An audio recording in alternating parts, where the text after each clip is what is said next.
Assalamualaikum warahmatullahi wabarakatuh. Ketemu lagi dengan saya Aing Muhyiddin. Pada kesempatan kali ini saya akan menjelaskan cara melaksanakan uji validitas dan reliabilitas kuesioner. Sebelum saya jelaskan cara melaksanakan pengujiannya, saya jelaskan terlebih dahulu urutan langkahnya ya. Di sini saya sudah membuatkan peta alurnya ya. Urutan langkah dari langkah 1 sampai dengan langkah ketiga. Langkah pertama, menyiapkan tabel data dulu di Excel dan memastikan jumlah item yang validnya minimal 3. Berikutnya ke langkah kedua, pindahkan data dari Excel ke SPSS. Langkah ketiga, uji validitas seluruh item. Mengujinya di SPSS. Uji validitas itu adalah uji statistik yang dilakukan untuk mengetahui item mana saja yang valid dan item mana saja yang tidak valid. Jadi nanti hasil uji validitas itu akan memberitahu mana saja item yang valid dan mana saja item yang tidak valid. Untuk menentukan item valid tidak valid ada aturannya. Nah, item dikatakan valid jika signya lebih kecil dari p-value. Signya lebih kecil dari p-value. Nilai sig ini diperoleh dari output SPSS, tepatnya di tabel correlation. Nilai p-value yang kita tetapkan adalah 0,05 ya. Sementara jika nilai signya lebih besar ya, lebih besar atau sama dengan p-value, maka itemnya dikatakan tidak valid. Seperti itu ya. Setelah melakukan uji validitas, ya kita catat dulu mana saja item yang valid dan mana saja item yang tidak valid. Oke. Langkah keempatnya adalah uji reliabilitas. Uji reliabilitas itu menguji item yang valid. Ya. Jadi uji reliabilitas itu hanya menguji item yang valid. Yang tidak valid tidak diuji reliabilitas. Di sini ada syaratnya. Uji reliabilitas bisa dilakukan minimal ada 3 item yang valid. Jadi kalau cuma ada 2 item tidak bisa dilakukan uji reliabilitas. Nah, uji reliabilitas itu dilakukan untuk mengetahui tingkat reliabilitas. Bisa sangat rendah, bisa cukup, bisa tinggi, bisa sangat tinggi. Tergantung nanti nilai RAC. AC-nya itu alpha Cronbach. Ketika Anda melakukan uji reliabilitas melalui SPSS, nanti SPSS akan mengeluarkan nilai RAC-nya. Jika nilai RAC-nya 0 sampai dengan 0,19, tingkat reliabilitasnya sangat rendah. Jika nilai RAC-nya 0,20 sampai dengan 0,39, tingkat reliabilitasnya rendah. Jika nilai RAC-nya 0,40 sampai dengan 0,59, tingkat reliabilitasnya cukup. Jika nilai RAC-nya 0,60 sampai dengan 0,79, tingkat reliabilitasnya tinggi. Terakhir, jika nilai RAC-nya 0,80 sampai dengan 1, tingkat reliabilitasnya sangat tinggi. Jadi tingkat reliabilitas itu sangat ditentukan oleh nilai RAC. Nah, nilai RAC-nya ini diperoleh dari output SPSS. Ini aturannya ya. Nah, aturan ini harus kita laksanakan ketika Anda melakukan tugas proyek 2 atau ujian topik 2. Oke. Kita masuk ke langkah pertama. Langkah pertama menyiapkan tabel data di Excel. dan memastikan jumlah item yang palingnya minimal 3. Oke, kita masuk ke langkah yang pertama, menyiapkan tabel data. Nah, untuk membuat tabel data kita harus memperhatikan kasus penelitiannya di sini. Nah, kasus penelitian ini copy paste dari aplikasi ya. Jadi di aplikasi itu sudah dituliskan kasus penelitiannya. Silahkan Anda copy paste dulu ke Excel seperti ini, supaya waktu Anda mengerjakannya Anda tahu persis isi di dalam kasus penelitiannya itu seperti apa. Oke. Kita simak kasus penelitiannya. Di sini ada mahasiswa namanya Ajid sedang menguji coba kuesioner komitmen belajar. Kuesionernya terdiri dari 8 item. Uji cobanya dilakukan pada 10 siswa. Oke, jadi di sini kita tuliskan jumlah item. Jumlah itemnya sama dengan 8. Sesuai kasus nih. Kuesioner terdiri dari 8 item. Terus uji coba dilakukan pada 10 siswa, berarti jumlah sampelnya 10. Jadi yang menjadi sampel adalah siswa. Uji coba dilakukan pada 10 siswa, berarti jumlah sampelnya 10. Selanjutnya, berdasarkan deskripsi pada kasus ini ya, jumlah item dan sampelnya ini kita buat tabel data. Cara membuat tabel data, kita klik di sini, kita ketikkan namanya sampel ya. Kemudian kita ketikkan sampel 1, sampel 2 sampai dengan sampel 10. Biar Anda enggak mengetik ya, capek kalau mengetik, cara cepatnya Anda blok dulu sampel 1 sampai sampel 2. Baru kemudian Anda tarik sampai sampel 10 sesuai dengan ya, sampelnya 10. Berikutnya kita buat item 1. Jadi ngetik item satunya di samping sampel, persis di samping sampel. Berikutnya item 2 sampai dengan nanti item ke 8. Biar nggak ngetik, kita blok dulu dari item 1, item 2, baru kemudian kita tarik klik kiri sampai ke item 8. Di samping item 8 kita ketikkan jumlah. Klik di sini, kita ketikkan jumlah. Enter.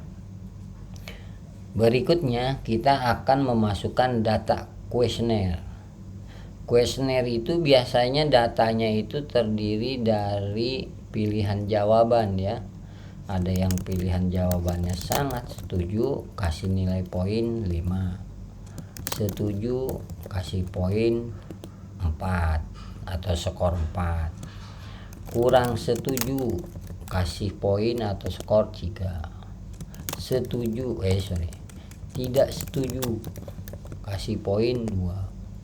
Sangat tidak setuju, kasih poin 1. Jadi nanti kita memasukkan data jawabannya ini di sini dari item 1 sampai item 8, dari sampel 1 sampai 10 itu antara 1 sampai dengan 5. Kalau Anda mengetik satu persatu kotak-kotak ini ya dengan angka 1 sampai dengan 5 ya, itu capek. Biar tidak capek, gunakan rumus run between. Caranya bagaimana? Tolong diperhatikan. Kita mulai dari item 1, sampel 1 di sini. Oke. Sama dengan RAND, run. Di sini muncul run between, diklik. Nah, sini ada rumusnya, tolong diperhatikan. Ya, rumus warna biru ini yang ditawarkan Excel. Run between kurung buka bottom titik koma top. Jadi Excelnya pakai titik koma. Bisa jadi di Excel Anda pakai koma ya, bisa jadi di Excel Anda pakai koma. Kalau di Excel Anda harus pakai koma ya pakai koma gitu ya. Karena Excel saya harus pakai titik koma, nanti saya akan gunakan pakai titik koma. Nah, jadi run between 1 gitu ya, titik koma 5 kurung tutup. Rumus ini ya, ini artinya tolong Excel acak. Run itu random itu acaklah antara 1 sampai dengan 5 gitu lah. Acaklah angka dari 1 sampai dengan 5, di enter gitu ya. Setelah itu di enter, nanti Excel akan mengeluarkan angkanya ya. Dia ngacak, bisa jadi 2, bisa jadi 3, bisa jadi 5, bisa jadi 4 gitu ya, terserah Excel. Oke, selanjutnya setelah keluar angkanya, kita tarik dari kiri ke kanan sampai item 8. Jangan lewat ke jumlah ya, sampai item 8. Nah, masih keadaan di blok, kita tarik sampai sampel 10. Ini datanya udah masuk ya. Oke. Run between ini fungsinya memasukkan data secara acak ya, biar kita nggak capek. Yang kedua, biar setiap mahasiswa memiliki data yang berbeda. Jadi kalau menggunakan run between pasti datanya akan berbeda, tidak mungkin sama. Kalau sama berarti itu tandanya tidak menggunakan run between atau nyontek, seperti itu ya. Nyontek itu nggak boleh. Selanjutnya setelah run between-nya kita masukkan semuanya, angkanya sudah masuk, run between-nya harus dimatikan. Saya peringatkan Anda ya, di sini saya akan buat peringatan. Jangan lupa run between dimatikan. Ya. Mengapa run between-nya dimatikan? Karena kalau nggak dimatikan, dia angkanya akan selalu berubah. Ya, bisa jadi waktu Anda memasukkan ke SPSS itu kan, dengan apa yang ada di laporan itu berbeda kalau tidak dimatikan. Cara mematikannya bagaimana Pak? Oke, tolong diperhatikan. Di blok dulu seperti ini. Ya, jadi angkanya di blok dari item 1 sampai item 8, dari sampel 1 sampai sampel 10. Setelah di blok, klik kanan, copy. Oke. Klik kanan lagi, paste spesial, pilih Palues. Palues saja ya, Palues. Itu. Cara yang berbeda, klik misalkan menu edit, copy, edit, paste spesial, Palues. Oke. Cara yang berbeda bisa jadi klik kanan, copy. Di sini ada paste, di menu home ada paste spesial gitu ya. Paste, pilih paste Palues, paste Palues. Itu ya. Jadi ada banyak cara ya. Selanjutnya kita akan menghitung jumlah. Sini jumlah ya. Menghitung jumlah itu pakai rumus SUM. SUM itu summary. Summary itu jumlahan, jumlahkan gitu ya. Rumusnya bagaimana? Pakai rumus sama dengan SUM kurung buka, blok dari item 1 sampai dengan item 8. Seperti ini ya. Item 1 itu di Z12, kolom Z baris ke-12 gitu ya. Itu namanya Z12. Oke, saya ulangi. Sama dengan SUM kurung buka ya. Ini angka 4 Z baris ke-12. Kita blok sampai item 8. Item 8-nya AG12 sampai sini ya. Terus kita enter. Selanjutnya klik 24, kita tarik ke bawah seperti ini ya. Muncul semuanya angkanya seperti itu ya. Berikutnya kita rapikan dulu ini tabel datanya. Cara merapikannya bagaimana Pak? Oke, kita blok dulu dari sampel sampai dengan ya, sampai dengan semuanya di blok. Terus kita klik tengah yang ini nih, center atau tengah. Ini juga tengah, center atau tengah ya. Terus masih dalam keadaan di blok, jadi di blok nih, masih keadaan di blok, klik kanan, pilih format cell. Nih format cell. Kemudian muncul namanya menu format cell atau jendela format cell. Klik border. Di line style ini pilih garis yang ini, tipis tapi tidak putus-putus. Jadi tipis lurus ya. Di border, bagian border, di sini kita klik ya, garis di atas, garis di tengah, garis di bawah. Klik OK. Sudah ya.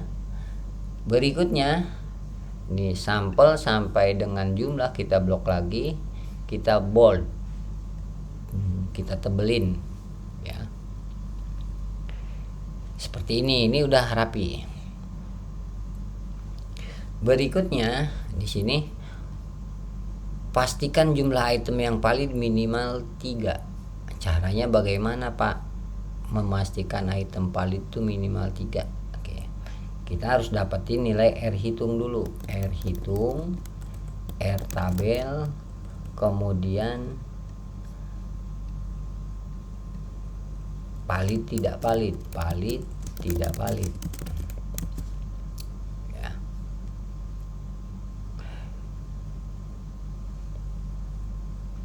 Valid itu keterangannya ya, R hitung harus lebih besar daripada R tabel.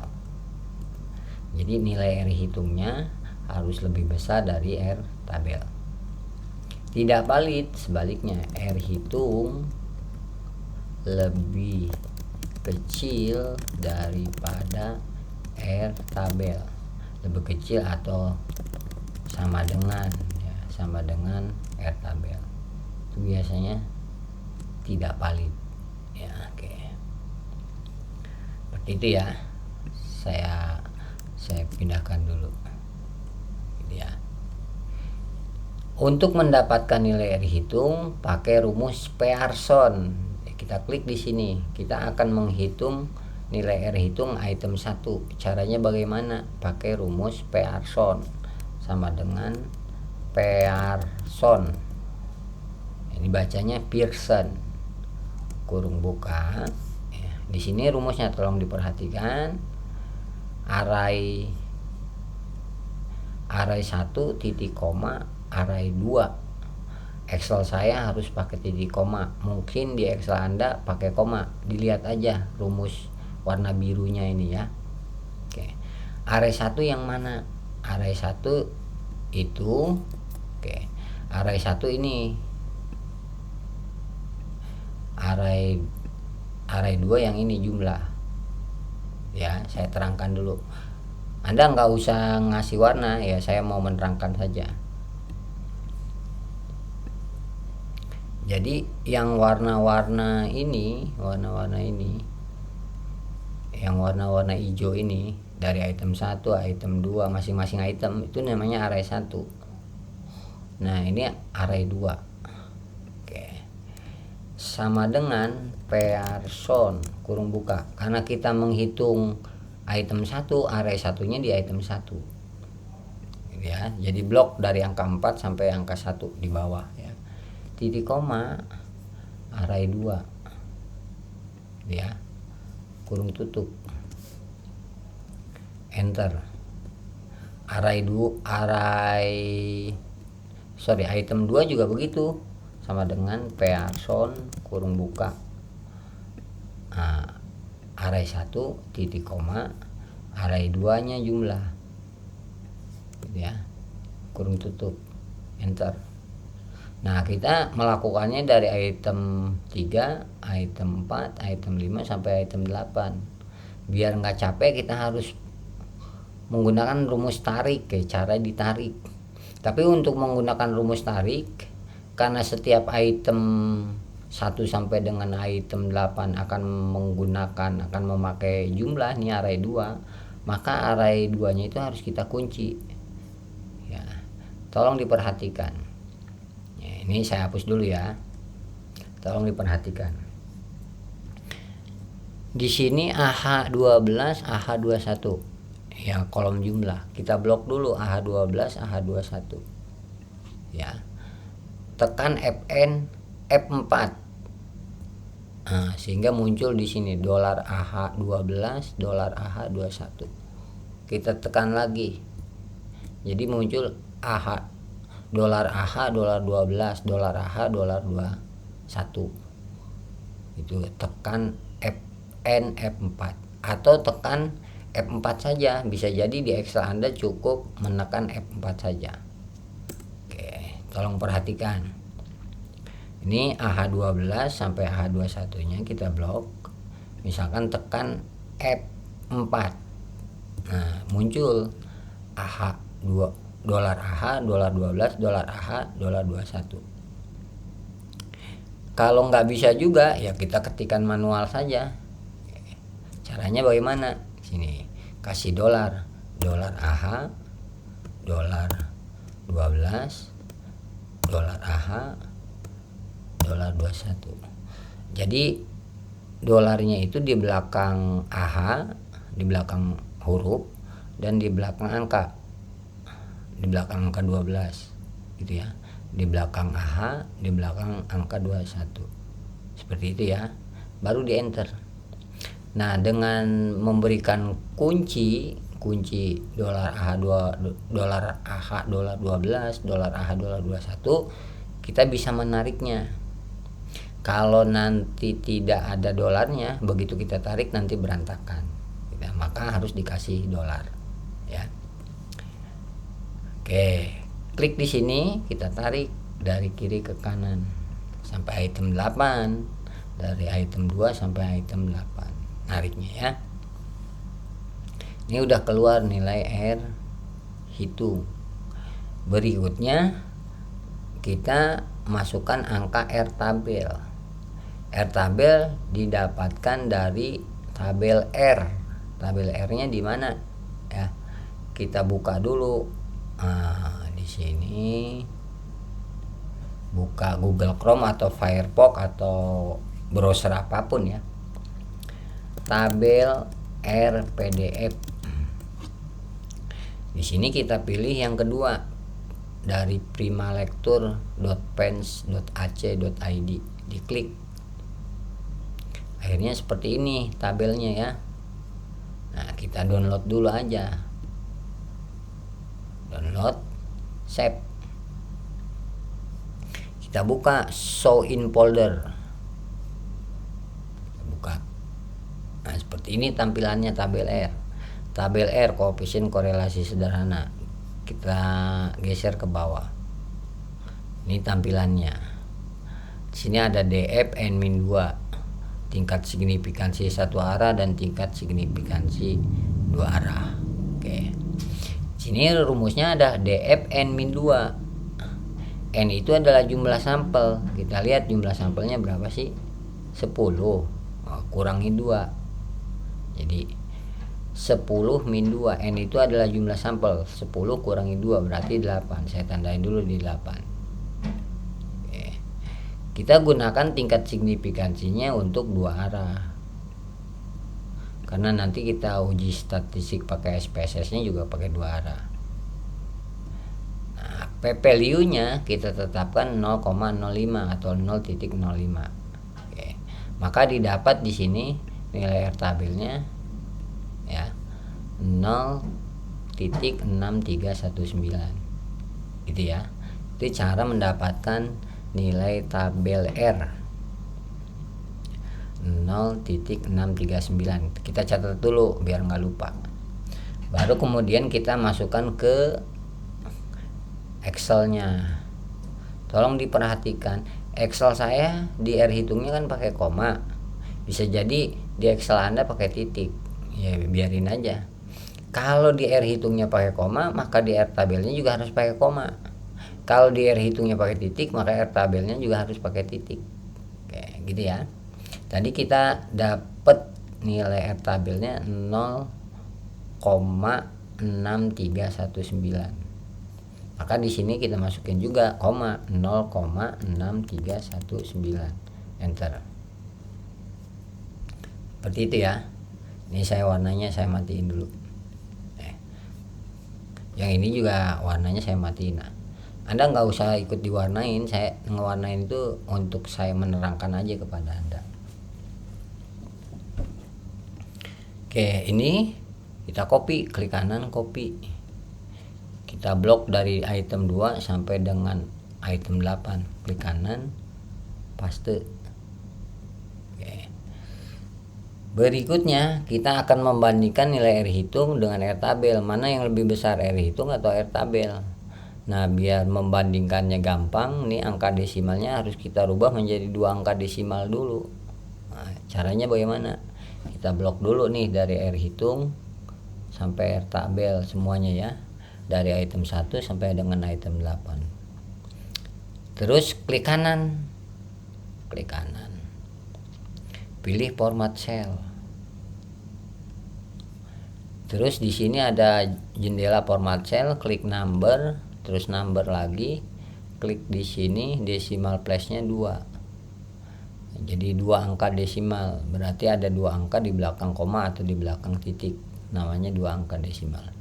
Klik OK. Terus kita tengahkan.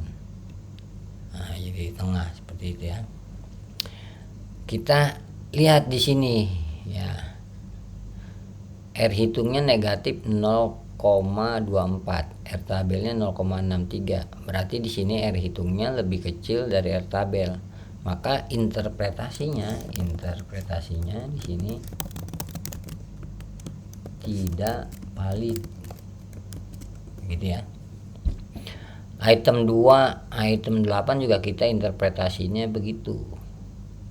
Jadi ya, kalau nilai R hitungnya lebih kecil dari R tabel, ya tidak valid.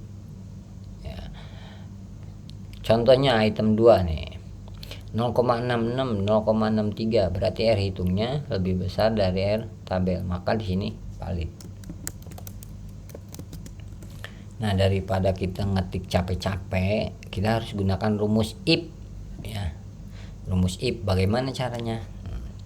Saya hapus dulu nih ya, saya contohin rumus if-nya. Jadi interpretasinya pakai rumus if, sama dengan if itu jika kurung buka, jika nilai R hitung, R hitungnya diklik nih, angka 0,24 nya kan R hitung, lebih besar, kita anggap aja itu lebih besar lah gitu.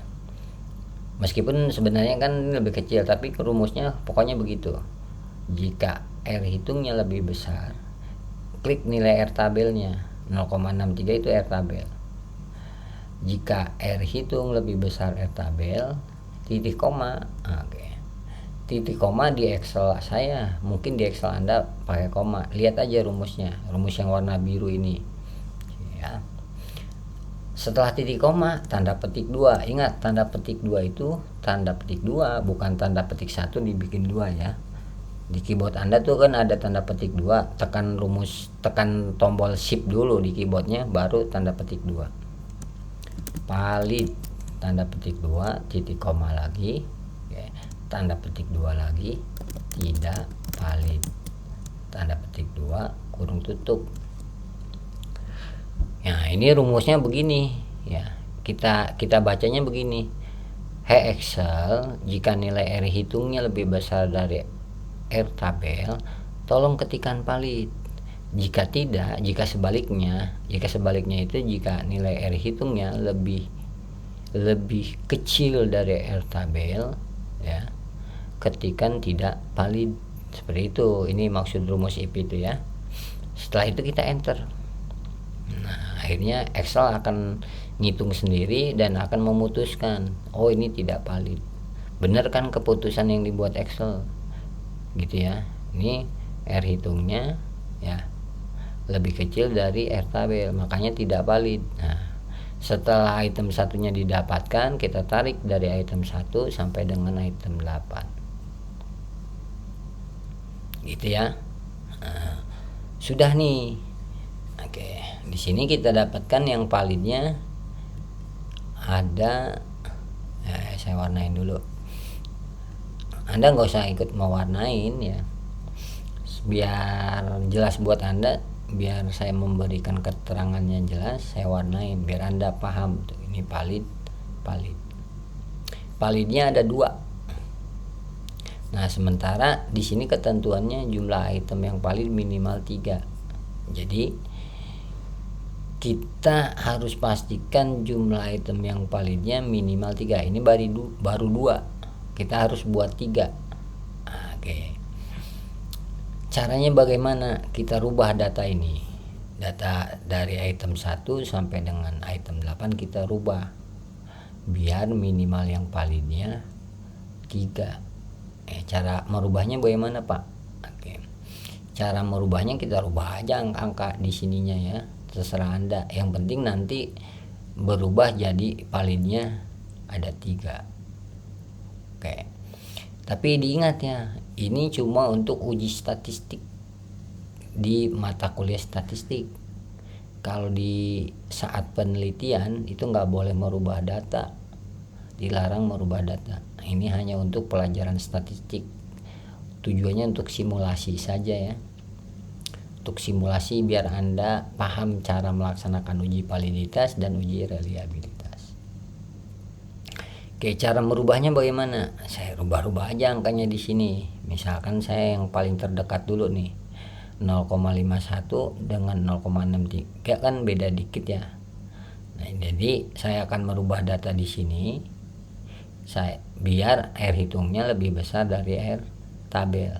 Jadi ngerubahnya di sini, di angka-angka ini. Nanti begitu perubahan dilakukan, lihat R hitungnya lebih besar dari R tabel atau enggak. Kalau lebih kecil ya nggak bisa valid, tapi kalau berubah jadi besar jadi valid. Tolong diperhatikan ya, saya merubah angka 2 ini ya. Misalkan saya rubah jadi angka 1. Perhatikan nilai R hitungnya naik apa kecil, turun. Nah, 57 kan jadi naik. Yang ini saya rubah misalkan jadi angka 1. Naik kan jadi 0,58. Yang ini saya rubah misalkan jadi angka 5. 60 kan naik. Yang ini saya rubah misalkan jadi angka 5. Tetap yang ini saya rubah menjadi angka 3 misalkan. Jadi 0,64 kan. 0,64 itu lebih besar dari 0,63, makanya berubahnya jadi valid kan. Oke, berikutnya saya mau rubah juga, misalkan saya rubah yang ini. Saya rubah yang ini angka 1 dari atas dulu, saya coba. Ini saya rubah jadi angka 2. Ini saya rubah menjadi angka 3. Ini saya rubah menjadi angka 2. Ctrl Z. Saya rubah jadi angka ini K5 misalkan 57. Saya rubah ini jadi angka 255, naik kan. Ini rubah jadi ini jadi tidak valid ya tadi ya. Tadi jadi tidak valid tuh. Oke, jadi begitu merubah-rubah data ini bisa jadi yang tadinya valid menjadi tidak valid. Pokoknya harus tetap valid gitu. Oke, ini saya rubah misalkan jadi angka 5. 29. Kita rubah jadi angka 5 misalkan 43. Ctrl Z. Rubah jadi angka 2. Jadi valid kan. 0,64. Oke. Jadi yang validnya udah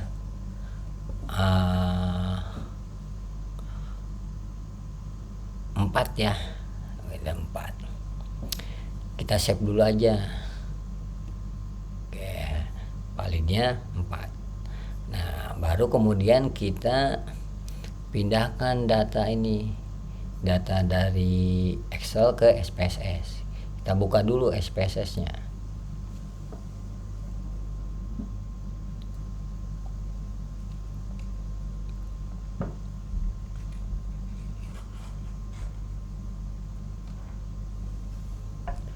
Nah, membuka SPSS itu agak lama ya. Oleh karena itu sebelum pengujian Anda sebaiknya buka dulu SPSS-nya. SPSS-nya sudah dibuka seperti ini, ada tampilan data view, ada variable view. Oke. Kita pastikan di sini pengaturan SPSS-nya benar ya. Caranya bagaimana? Klik edit, klik option. Oke. Di sini pilih namanya data.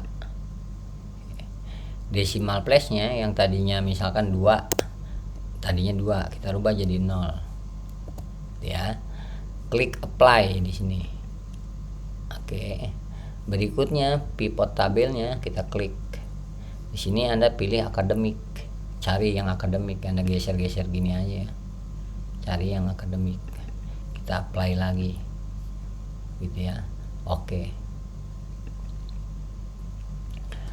Selanjutnya kita copy paste ya, copy paste data dari Excel ke SPSS. Caranya bagaimana? Kita blok dulu ini datanya. Jadi data itu ini seperti ini yang saya blok. Pilih menu edit, pilih copy. Ya, tuh yang di blok tuh yang garis putus-putus tuh bergerak-gerak, itu data. Jadi ditinggalin tuh item-itemnya aja sama sampel-sampelnya. Ini yang data angkanya ini yang kita copy. Di edit, copy, atau enggak klik kanan, copy, sama aja ya. Kalau enggak Ctrl C, sama aja. Ctrl C itu copy, Ctrl copy itu. Berikutnya kita buka SPSS. Oke, kita klik kotak. Ini kotak di bawah par di baris ke-1. Pilih menu edit, pilih paste. Nah, datanya udah kita pindahin par 1 sampai dengan par 9. Kita harus merubah par 1 sampai par 9 sini sesuai dengan yang ada di tabel item 1 sampai dengan jumlah ya. Caranya bagaimana? Klik variable view. Di sini ada par 1 sampai par 9. Klik kolom name-nya. Jadi name-nya yang bacaan name, klik. Pilih edit. Pilih find. Nah, gitu ya. Sehingga muncul jendela find and replace. Klik replace. Replace. Ketikan par 0000 sampai 4 kali nolnya. Di replace with kita ketikkan item atau item dibacanya. Tuliskan item underscore garis di bawah. Nah. Klik refresh all. Sehingga nanti berubah tuh di kolom name-nya berubah. Item 1 sampai dengan item 9. Close dulu. Nah, item 9-nya kita rubah lagi menjadi jumlah gitu ya. Berikutnya di kolom measure ya, tolong diperhatikan ini tipenya harus numerik ya, numerik semua, numerik. Di kolom measure kita ganti di sini scale semua tuh turun ke bawah gitu ya, diturunin mouse ke bawah-bawah semuanya jadi scale. Nah gitu, baru kemudian kita save. Nah, untuk mengesave-nya Anda pilih di My Document ya. Bikin folder baru, klik kanan New Folder. Ya, mata kuliah statistika pendidikan. Di enter. Dibuka, diklik 2 kali. Terus di sini bikin new folder lagi. Folder baru topik 2 ya. Uji validitas dan reliabilitas kuesioner. Enter, diklik lagi. Nah, file name-nya kita ganti menjadi data tugas proyek 2 kalau lagi mengerjakan tugas proyek 2. Tapi kalau lagi mengerjakan ujian berarti data ujian topik 2 gitu ya. Selanjutnya kita klik save. Data udah kita pindahkan ke SPSS ya. Selanjutnya langkah berikutnya kita lakukan yang di sini namanya uji validitas. Langkah 3 uji validitas. Caranya bagaimana? Ya, tolong diperhatikan. Klik analise, kemudian klik korelat, pilih bivariat. Jadi analyze, korelat, bivariat. Klik bivariatnya, muncul menu di sini bivariat correlation. Oke. Kita akan memindahkan item 1 sampai dengan jumlah ke kotak variabel yang di sini. Caranya bagaimana? Ctrl A. Di Ctrl A itu blok semua. Kita pindahkan, kita klik nih panah ke kanan, klik. Nah, sehingga semuanya pindah ke kanan. Oke. Klik option. Pilih di sini mean-nya dicentang, mean and standard deviation. Klik continue. Di sini pastikan Pearson dicentang, total-nya diklik, flag signification correlation-nya diklik. Oke ya. Kita klik OK. Gitu ya. Nanti muncul output SPSS. Munculnya di mana sih Pak? Di menu Windows ada output 1. Kita save dulu. Save-nya di mana? Di mata kuliah statistik topik kedua.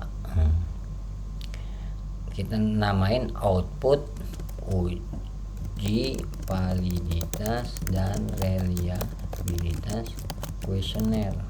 Topik tugas proyek 2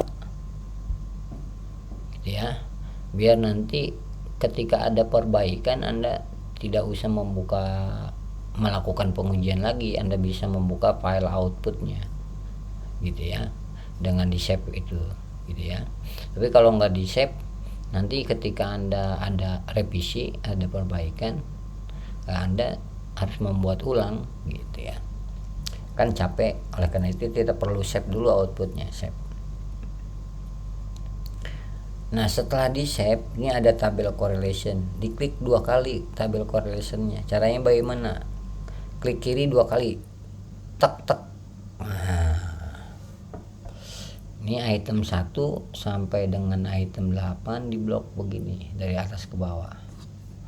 Klik kanan, pilih yang namanya delete yang ini nih ya, delete yang ini, cut, copy, paste, delete yang ini yang bawah. Oke. Sehingga di pivot tabel correlationnya cuma gini, kita close dulu. Nah, sehingga muncul seperti ini ya, tabel correlationnya cuma ada jumlah saja gitu ya. Berikutnya kita lihat nilai signya mana yang kurang dari 0,05. Item 2 ya. Item, coba lihat item 4 0,047. Kalau kita buat 2 angka desimal itu 0,05, berarti ini tidak valid. Ini ketentuannya tolong diperhatikan. Ketentuannya sini yang valid itu lebih kecil dari p-value, signya lebih kecil dari p-value. Sementara kalau signya lebih besar atau sama dengan p-value tidak valid. Kita perhatikan 0,047 ini tidak valid ya. Jadi item 4 tidak valid, item 5 tidak valid, item 6 tidak valid, item 7 valid ya, 0,038, 0,04 kalau dibuat 2 angka desimal, 0,04. Ini juga item 8 valid ya. Jadi yang valid itu item 2 ya, item 7, item 8 ya, item 2, 7, 8. Jadi kita harus catat dulu nih, saya mau buat catatan dulu ya, sticky note dulu. Jadi di sini ya, yang validnya item valid item 2, terus item mana lagi, item 7 gitu ya, 7, terus item 8, item tidak valid mana, item 1, item 3, item 4, item 6, item udah ya 6 ya. Oh item 7 enggak, item enggak ya. Jadi yang validnya itu yang signya lebih kecil dari value. Yang item tidak valid itu signya lebih besar atau sama dengan value. Jadi signya lebih besar dari value atau signya sama dengan value itu tidak valid.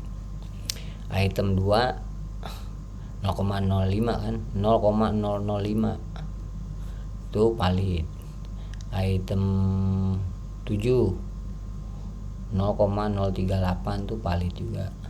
Item 8 0,07, jadi 278. Yang tidak validnya berarti 1, 3, 4, 5 dan 6 ya, 5, 6 gitu ya. Seperti itu ya, kita ingat yang validnya itu 278. Nah gitu ya. Kenapa kita harus mencatat item yang valid? Karena kita akan melakukan uji reliabilitas. Uji reliabilitas itu menguji item yang valid. Item yang validnya di sini contohnya 2, 7 dan 8. Maka hanya item 2, 7 dan 8 saja yang diuji reliabilitas. Item yang tidak valid tidak diuji reliabilitas. Ini udah ada 3, ini udah memenuhi syarat. Jadi mau syarat uji reliabilitas itu minimal ada 3 item yang valid. Lihat ketentuannya ya, uji reliabilitas minimal 3 item yang valid. Oke. Selanjutnya kita melakukan namanya uji reliabilitas ya, menguji item yang valid di sini 2, 7, 8. Caranya bagaimana Pak? Kita klik analyze, kita klik scale, kita klik reliability analysis, muncul seperti ini. Nah, kita sini lihat item yang validnya 2, 7, 8. Kita pindahin 2, 7, 8. Jadi sebaiknya Anda sebelum uji reliabilitas Anda catat dulu mana saja item yang valid gitu ya, 2, 7, 8 gitu ya. Jadi uji reliabilitas itu hanya menguji item yang valid. Jadi di kotak reliability-nya yang tidak valid tetap di sebelah kiri ya, bersama jumlah. Yang valid pindahin ke sebelah kanan gitu ya. Klik statistik, klik scale if item deleted ya, klik continue. Pastikan di sini modelnya alpha crown batch. Klik OK. Nah, sehingga nanti di SPSS muncul seperti ini. Nah, kita klik item total statistiknya, klik 2 kali. Kita blok di sini scale min sampai dengan bawah gini ya, 3 kolom ini. Klik kanan, delete. Oke. Ini kita udah melakukan uji validitas dan reliabilitas kuesioner. Selanjutnya kita nyusun laporan. Nah, format laporannya ya, Anda download dulu dari aplikasi. Ini contohnya saya udah lakukan. Di menu download saya udah mendownload format tugas proyek 2 uji validitas dan reliabilitas kuesioner. Ya, di menu download yang Word ya, kita klik kanan, copy, kita pindahkan ke dokumen, di folder mata kuliah statistika pendidikan, di folder topik 2 kita kita paste. Oke. Terus kita copy lagi, kita klik kanan lagi, paste gitu ya. Terus kita rubah nama filenya dulu, rename ya, klik kanan rename. Di sini ketikkan nama Anda, misalkan nama Anda Udin Sapikun, ini contoh ya. Diketikkan sesuai nama Anda, tugas proyek 2 uji validitas reliabilitas kuesioner, kayak gitu ya, di enter seperti itu ya. Kita klik 2 kali untuk membukanya. Nah, ini formatnya seperti ini. Kelas, kode kelas Anda ya kan, masukkan kode kelasnya misalkan 04 PPKK 001 misal ya, disesuaikan dengan kode kelas Anda. Nama Anda ketikkan misalkan Udin Sapikun. Nomor absen Anda ya, tanyain ke dosen nomor absennya berapa, biasanya sesuai dengan di My Unpam ya, misalkan nomor absen Anda 31 gitu ya, ketikkan angkanya aja. Berikutnya di sini ya, kasus copy paste dari aplikasi ya, kayak ini tadi kasusnya sudah saya copy paste dari aplikasi ke Excel, jadi saya tinggal copy paste dari Excel ke format laporan. Kasusnya aja di deskripsi kasusnya aja, jadi di blok deskripsi kasusnya aja ya, edit copy. Kita buka nih di sini. Nah ini hapus dulu. Nah ini kan keterangan aja ya, nah miringnya dimatiin dulu. Nah, jadi akhirnya hurufnya tidak miring dan tidak bold. Kemudian paste, klik kanan paste atau Ctrl P, terus Ctrl Z biar rata kiri kanan, Ctrl J ya, Ctrl J.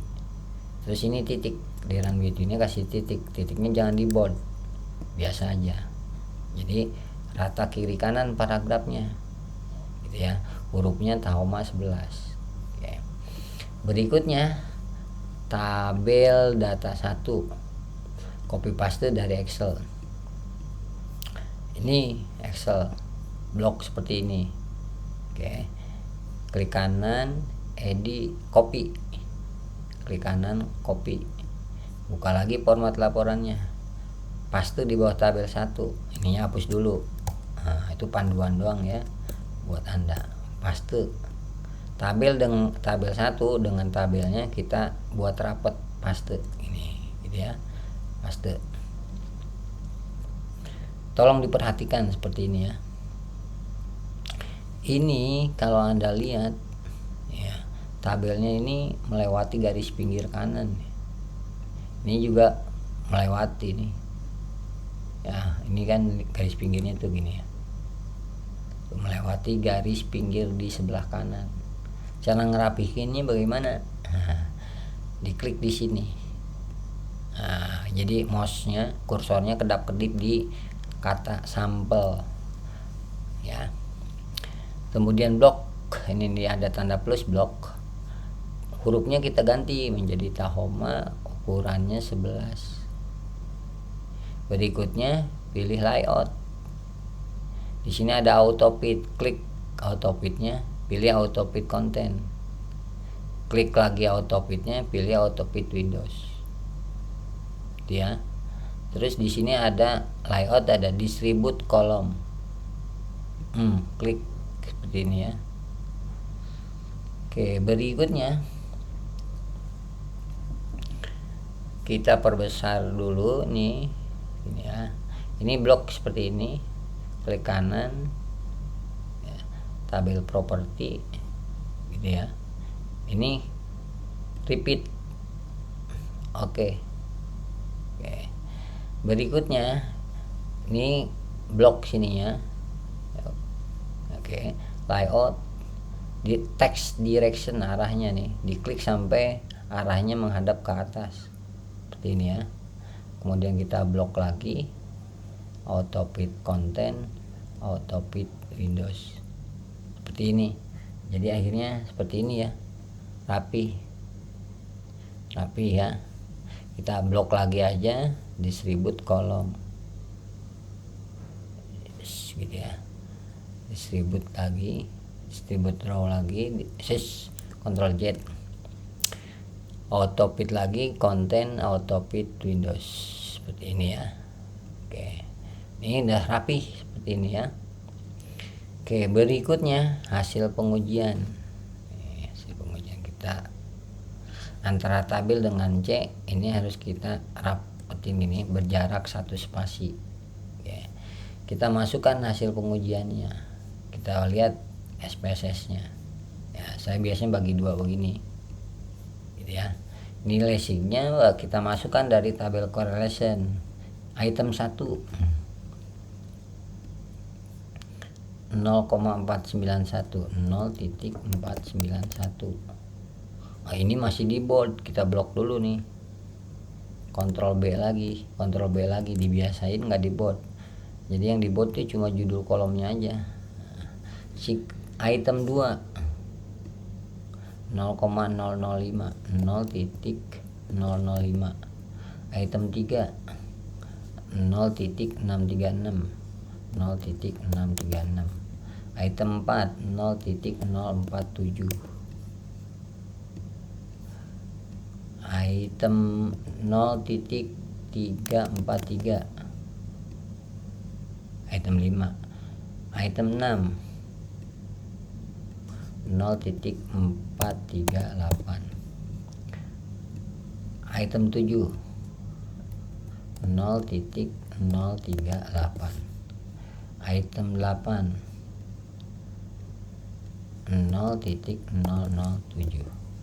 Oke, di sini p value-nya 0,05 0,05 0,05 atau 0,05, sama aja pakai titik mau pakai koma ya. Kita paste gitu ya. Terus kita interpretasikan valid tidak valid ya. Ini kan signya lebih besar dari p value nomor 1 ya, item 1 signya lebih besar dari p value, berarti ini tidak valid. Oke, item kedua valid ya. Item ketiga tidak valid. Item keempat, lihat di sini 0,047. Kalau kita buat 2 angka desimal 0,05 kan, 0 signya 0,05, p value-nya 0,05. Jadi sama. Di sini ketentuannya ya. Sig sama dengan p value juga tidak valid ya. Seperti itu ya. Jadi tidak valid. Nah, gitu. Biar nggak bingung ya, yang 3 angka desimal ini harus kita rubah dulu menjadi 2 angka desimal gitu ya. Kalau udah dirubah ya hapus lagi gitu ya. Jangan lupa dihapus lagi. Kalau bingung, kalau nggak bingung sih nggak apa-apa. Khawatir bingung aja. Item 5 tidak valid, item 6 tidak valid. Nah, item 7 valid. Sini kan 0,038, kalau dirubah 0,04 ya, 0,04 signya lebih kecil dari 0,05 maka valid ya. Yang ini juga valid ya. Seperti itu ya nginterpretasinya. Nah, biar mudah cara memberikan keterangannya, kita blok dulu yang valid. Kita merahin dulu seperti itu ya. Baru kita nanti ngasih keterangan di sini. Uji validitas kuesioner N kurung buka N sama dengan 8 kurung tutup dilakukan pada berapa siswa? 10 siswa. Hasil uji validitas diketahui. Nah, berapa item yang valid?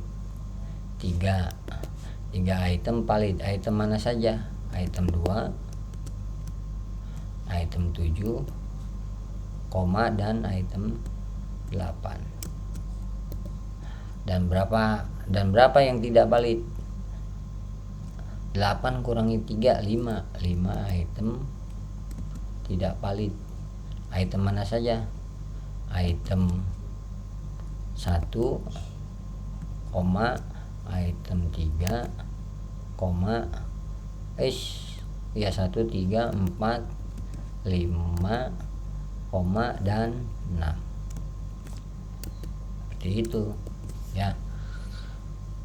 Itu cara memberikan keterangan tabel 2. Jadi ini tabel 2, di bawahnya kita kasih keterangan tabel 2. Seperti itu cara memberikan keterangannya. Jadi keterangan itu menjelaskan berapa item yang diuji N8, dilakukan pada berapa siswa, bagaimana hasil uji validitasnya, berapa item yang valid dan berapa item yang tidak valid, nomor berapa saja item yang valid dan nomor berapa saja item yang tidak valid. Seperti itu ya. Berikutnya uji reliabilitas. Ini nomor 2 nanggung nih, ke bawahin aja. Oke. Nah, kita buka lagi SPSS-nya. Outputnya ya. Alpha Cronbach-nya kita pindahkan dari tabel reliability statistik yang ini nih. Nah, 0.844 ini masih di boardnya matiin dulu, Ctrl B, di blok Ctrl B itu jadi mati. Berapa item? 3. Kita kasih keterangan. Nah, ini ya, ini warna merah dulu. Jadi uji reliabilitas menguji item 3 item Alpha Cronbach-nya ini. Berdasarkan nilai Alpha Cronbach kita tentukan tingkat reliabilitasnya. Ini tingkat reliabilitasnya yang ini ketentuannya. Di materi juga udah ada. Ya. Hasil uji reliabilitas diketahui bahwa kuesioner kurung buka N sama dengan 3 termasuk ke dalam instrumen dengan tingkat reliabilitas 0.844. 0.844 itu di antara 0,80 sampai dengan 1. Kalau Anda bingung, ini dibuat 2 angka desimal aja sama dengan 0.84 gitu ya. Biar Anda nggak bingung gitu ya. Gitu ya. 0.84. Di sini ketentuannya reliabilitasnya sangat tinggi. Gitu ya. Maka di sini keterangannya hasil uji reliabilitas diketahui kuesioner N3 termasuk ke dalam instrumen dengan tingkat reliabilitas sangat tinggi. RAC-nya sama dengan berapa? Sama dengan 0.844. Jadi di sini sesuai dengan yang di sini. Ininya harus kita hapus gitu biar ya disesuaikan aja, dibuat 2 angka desimal itu biar menginterpretasikannya, membaca tabel ininya lebih gampang ya. Nah, ini Ctrl J, nah, biar rata kiri kanan.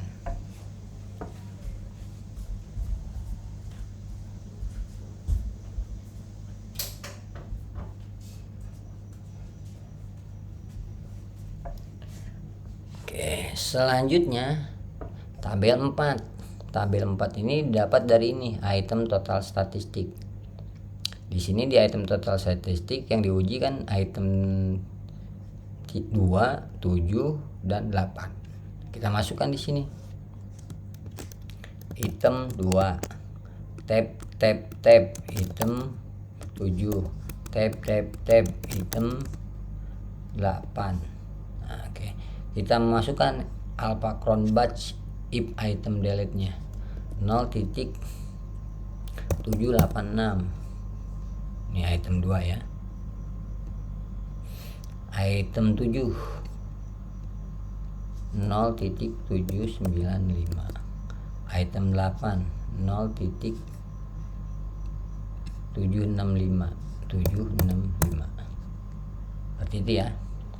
Terus tingkat reliabilitas kita isi berdasarkan nilai RAC ya, 0,786. Kalau kita rubah jadi 2 angka desimal 0.79 kan. 0.79 ini di sini ya. 0.60 sampai dengan 0.79 tinggi. Maka di sini tinggi. Gitu ya. Yang 2 angka desimal kita hapus lagi biar lebih mudah aja dibuat 2 angka desimal. 0.795 sama dengan 0.80 ya. Karena 9-nya kan udah ditambahin 1, 79 tambah 1 kan 80. Karena di sini angka ketiganya kan 5. Jadi 0,80 itu termasuk sangat tinggi. Oke. Sangat tinggi, S-nya besar, T-nya besar, sangat tinggi ya. 0,765 0,77 ini tinggi gitu ya. Oke, hapus lagi yang 22 angka desimalnya, hapus lagi gitu ya. Berikutnya kita kasih keterangan, diketahui jika ini, lihat ini kan tinggi, kita ngasih keterangannya yang sama dulu, kategori tinggi dengan tingginya, yaitu item 2 dan item 8. Maka diketahui jika item 2 dan 8 dihapus dari pengujian, maka kuesioner termasuk ke dalam tingkat reliabilitas tinggi, titik, spasi. Sedangkan jika item 7 dihapus dari pengujian, maka kuesioner, dilihat cara nanti kuesioner termasuk ke dalam tingkat reliabilitas sangat tinggi, titik gitu ya. Item 7 sangat tinggi, item 2 dan 8 tinggi. Jadi keterangan ini sesuaikan dengan tabelnya gitu ya. Oke, berikutnya ini kita rapikan nih, ini biar satu garis saja gini ya. Yang ini kan panduan doang, di materi juga udah ada sih, kita hapus ya. Nanti dihapus ya di blok gini, klik kanan, cut gitu ya. Terus kita rapatkan antara keterangan di bawah tabel 4 dengan jarak nih 1 spasi aja jaraknya, jangan terlalu jauh begini gitu ya, 1 spasi aja. Nah, kesimpulan ini copy paste dari keterangan tabel 2 sampai keterangan tabel 4, hapus dulu. Jadi kita harus copy paste dari keterangan tabel 2 di blok, copy, keterangan tabel 3 di blok, copy, keterangan tabel 4 di blok, di copy, baru di paste sini, baru kita rapihkan. Nah, ini jangan kasih jarak. Nah, ini hasil naikin ke atas, habis titik kasih spasi, diketahui naikin ke atas, habis titik dikasih spasi, selesai. Oke, setelah selesai ini kita cek lagi kerapian pengetikannya, jangan sampai ada salah tipe. Oke, ini judul laporan dengan A kasus kasih jarak 1 spasi, keterangan kasus dengan B kasih jarak 1 spasi. Oke, B tabel data dengan tabelnya nggak dikasih jarak, dari tabel ke C dikasih jarak 1 spasi. C1 tabel 2 dengan tabelnya nggak berjarak, tidak dikasih jarak, dari tabel ke keterangan tabel 2 nya dikasih jarak 1 spasi. Berikutnya 2, 3 dengan tabelnya nggak berjarak, antara tabel 3 dengan keterangan tabel 3 dikasih jarak. Oke, ini kasih jarak begini, ini kasih jarak. Nah, biar Anda tahu cara pengetikan yang rapinya itu, lihat file contohnya ya, diikuti file contohnya ya. Oke, berikutnya ini kita save dulu, kemudian kita save as ke PDF file, save as. Nah, di sini pilih PDF gitu ya, terus ekspor. Oke, baru Anda kirimkan file PDF-nya ke aplikasi seperti itu ya. Kirimkan file PDF-nya ke aplikasi seperti itu. Ini sudah selesai cara melaksanakan uji validitas dan reliabilitas kuesioner. Nah, cara yang sama saat Anda mengerjakan ujian topik 2, Yang berbeda dengan tugas proyek 2 adalah paling beda jumlah siswanya. Seperti itu ya, langkah-langkahnya sama, cara pengetikan laporannya, kerapihannya sama. Paling karena beda data ya, cara menginterpretasikannya, cara menjelaskannya itu beda-beda. Nah, biar Anda tahu cara menjelaskannya nih, setiap tabel kan ada dijelaskan keterangannya. Ini dilihat di file contoh. Ya, dilihat di file contoh.